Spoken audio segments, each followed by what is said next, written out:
A spider's happy. Oh yeah, yeah. It's interesting. You got to do it sometime.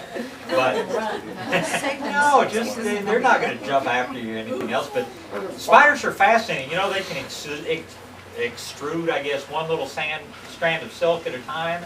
But stick that grasshopper up on the web, and they'll come running over. They can put out like 15 web filaments at once, and they just wrap that thing up just like that with the web, and then go back and eat at their leisure. It's fascinating to watch. Anyway, where's the kid in you? It's fun watching. Grasshoppers are a problem, and there's not very much that's effective against them. In my vegetable garden, I just put out extra bird feeders, and the birds eat a lot of grasshoppers when they come in. You can spray something on plants that creates a barrier that grasshoppers don't like. It's called kaolin, K-A-O-L-I-N, kaolin clay. And you get it at any store that sells like modeling clay, anything like that. And the problem is it leaves a residue, leaves a white chalky looking residue. It's not real pretty. But apparently if the grasshoppers eat it, it causes some problems. And by spraying it on the foliage, it really reduces grasshopper damage. But yeah, it's kind of like the worms. We've had more grasshopper damage late this summer than I've seen in a long time. What about stink bugs? Just for an experiment, they're on my metal garage door. Yeah. And just kind of hang there. Uh-huh. So the big spiders over there, and I sprayed them over here, and they fell off, but they didn't die. They probably died slowly. Oh, you think? Yeah. But it's also the only thing we found effective against ticks once they're up and out of the ground. Now, if you have tick problems, in January, put out beneficial nematodes when the ticks are down to ground level. But one of our veterinarians, Dr. Aldridge, works with Dr. Kirby, had a bad tick problem later in the season, and she found this was the only thing she could spray on the bushes to kill the ticks effectively. It's good stuff. You spray it on the dog? I wouldn't recommend it. You know, spray beneficial nematodes on the dog. It won't do any good. Won't do any good. The beneficial nematodes burrow into the flea and reproduce inside of it and kill it that way. And I don't think you get enough of them on the dog to be effective. Yes? Composting the yard. Is it better to do it during the fall or? It's best if you do it when it's a little bit cool. When it's still getting up to 90 degrees, you can get some temporary yellowing. Fall or spring, both times are excellent. But if it were me, I'd wait about 2 weeks. Is one time better than the other, fall or spring? Whenever you've got either the energy or the money. Yeah. Yes, sir. I have a bag of the Medina left over from last fall.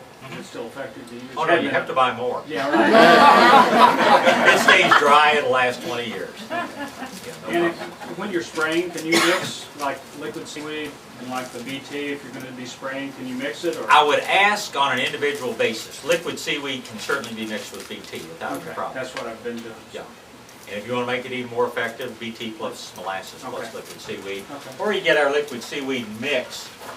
You know, this is what I actually mix with the BT. It's got liquid seaweed molasses, mix that with the BT. It works extremely well. What's it called? We just call it seaweed molasses. Oh. Guess what's in it? Anyway, and don't worry about all these people that tell you have to get something that says winterizer on the bag.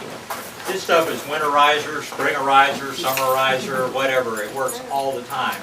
Winterizer is nothing magic. It's nothing more than a sales gimmick by the people who make chemical fertilizers. Ready? On the radio this morning when you were talking to Howard Garrett, I was in and out of my car and only caught a part of it. You were talking about something that's eating the earthworms, planaria or something. Yeah. I hope most of y'all have discovered the website that Howard Garrett has called dirtdoctor.com. The website, of course, you can go to has a wealth of information on there. He has what he calls a private side of the website that has videos and everything else on it. And if you want to join that, it's $25 a year, and you get a magazine once a month and all sorts of other things. But in addition, he does a free weekly email newsletter. And all you have to do is go to info@dirtdoctor.com and ask to be on his list, and you'll get this email every week. This week his topic was this thing that is called a land planarian. It's a little flatworm, and I'm sure everybody's seen them. They have a fairly long body. You look carefully, they look like they're striped, and they have a shovel-shaped head on them. They look kind of like a stretched out slug. It has like a little shovel-shaped head on them, and then they're kind of brown and beige striped down the back of them. They may be this long. I've seen them up to this long. Oh. Any of y'all know what I'm talking about? Have you ever seen these things? Yeah.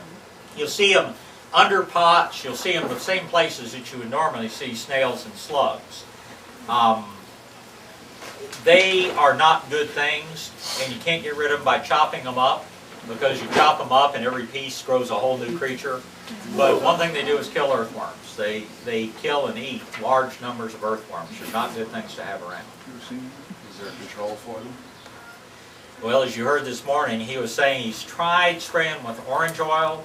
Seems to have some effect on them, but we haven't found anything real good that gets them. I mean, you can grab them up, throw them a little thing of alcohol or something like that, or salt water. It's about like slugs.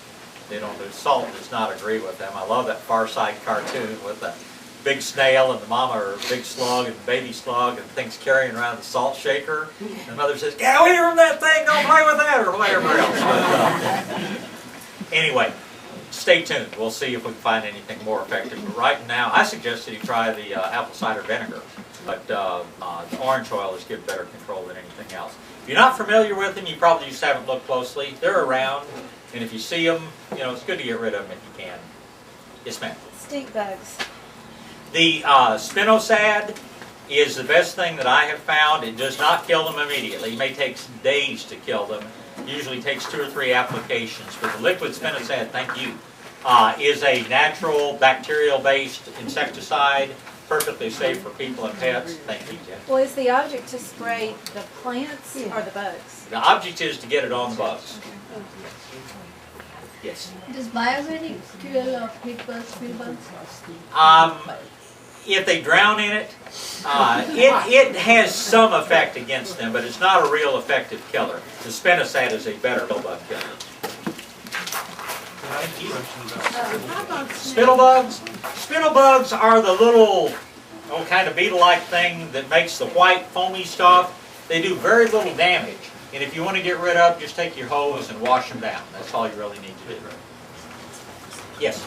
Coming over here, I was listening to John Uh-huh. whatever his name is, Drum good. and they said that 20% vinegar has been outlawed. Depends on who you ask. The Oh. people that make Roundup and some other things have been trying real hard to get rid of it. But Where do you get the, what is it, 10%? Where do you get that? you can get 10% or 9% at the grocery store. You think it's as good as the 20? Not quite, but it works pretty well. We're still able to get some of it. I don't know, whether it's going to be off the market or not. But yeah, it's every time something. The more a chemical company reacts to something, the more effective you can bet the product is. Vinegar apparently is really hurting the sales of Roundup. And so they're doing everything they can to make it difficult. I'm sure they'd like it declared toxic waste and taken off the grocery store shelves. That's not going to happen. But these are the same people that lied to us and told us that, oh, Roundup goes away once in the environment, there's nothing left. If that's the case, why has Iceland banned it, Sweden, Norway?